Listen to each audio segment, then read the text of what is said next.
नमः शिवाय।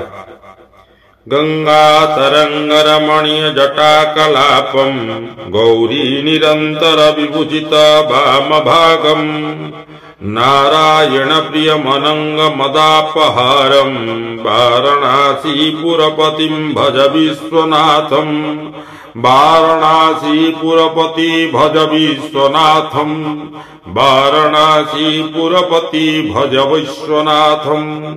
जो विश्वनाथंकर जटा गंगांकर तरंगरे विक्षिप्त होई शोभा पाए, जहांकर वाम भाग को गौरी निरंतर विभूषित करुछंती, नारायणंकर अत्यंत प्रिय पात्र कंदर्पर दर्प को जे खर्ब करिछंती, सेही वाराणसीपुर विश्वनाथंकु भजन कर। वाचाम गोचर मनेक गुणस्वरूपम वागीश विष्णुरसवित पादपीठम वामेन विग्रह वरण कलंत्रवंतम वाराणसीपुरपते भज विश्वनाथम वाराणसीपुरपते भज विश्वनाथम वाराणसीपुरपते भज विश्वनाथम।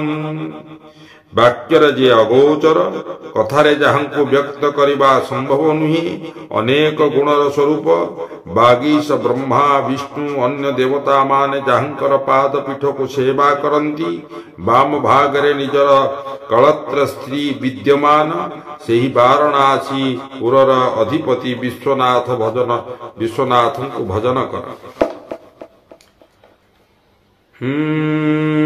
भूताधिप भुजंग भूषण भूषितांगम व्याघ्राचिनांबरम जटिलं त्रिनेत्रम पाशांकुश भयवरम पदुष शूलपाणिं वाराणसीपुरपति भज विश्वनाथम वाराणसीपुरपति भज विश्वनाथम वाराणसीपुरपति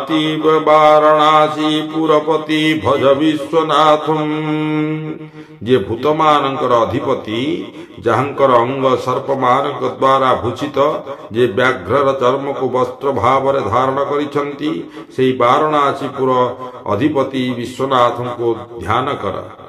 सीतांशु शोभित किरीटी विराजमानम भालेक्षणानल विशोषित पंचवाणम नागाधिपराचित भासुर कर्णपूरम वाराणसीपुरपतिं भज विश्वनाथम वाराणसीपुरपति भज विश्वनाथम वाराणसीपुरपतिं भज विश्वनाथम। चंद्रंक द्वारा शोभित किरीटी आपणकर भाल पटरे विराजमान, आउ मध्यम भाल देश रे अनल अग्नि नेत्र मदन को दग्ध करिथिला। आपण पांच बाण को शोषण करि दैछंती। आपणकर कर्ण देश रे नाग गजमाने कुंडल परि शोभा पाउछंती। वाराणसीपुरपति श्री विश्वनाथं को भजन कर। पंचाननं दुरितमतमतंगजानं नागान्तकं दनुजपुङ्गपन्नगगानं दावानलं वर्णशोकजराटवीनं वाराणसीपुरपतिं भज विश्वनाथं वाराणसीपुरपति भज विश्वनाथं वाराणसीपुरपति भज विश्वनाथं।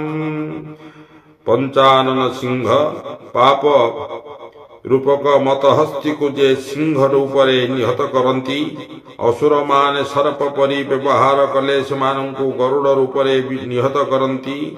नागांतक गरुड़ मरण शोक बुद्धावस्था रूपक बणकु जो दावानल दहनरे, से दावानल वाराणसीपुरपति अधिपति विश्वनाथंकु भजन कर।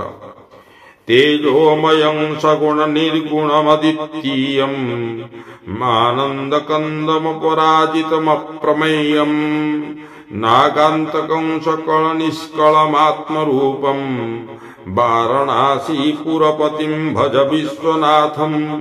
जो विश्वनाथ तेजमय उत्तम गुण संपन्न अद्वितीय, जे आनंद कर अपराजित, जे अतुलनीय, जे निज शरीर रे सर्पमान को धारण करिछंती, सेही वाराणसीपुरपति को भजन कर।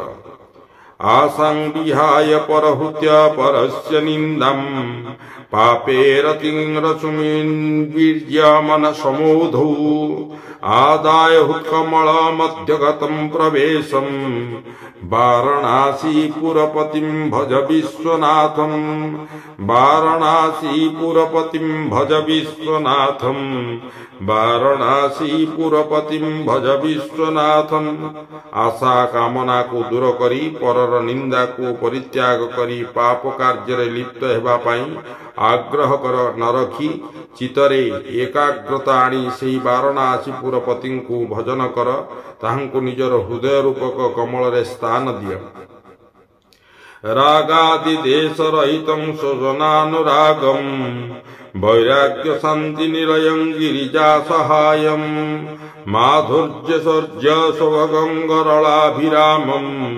वाराणसीपुरपतिं भज विश्वनाथं वाराणसीपुरपतिं भज विश्वनाथं वाराणसीपुरपतिं भज विश्वनाथं जो वाराणसीपुरपतिंकर कृपारु राग क्रोध समस्त दोष दूर हुए स्वजन मानक प्रति अनुराग जात हुए जे वैराग्य शांति निवास एवं गिरिजा पार्वती सहाय जे अभिराम गरल पान करी से विश्वनाथ को मनरे भजन कर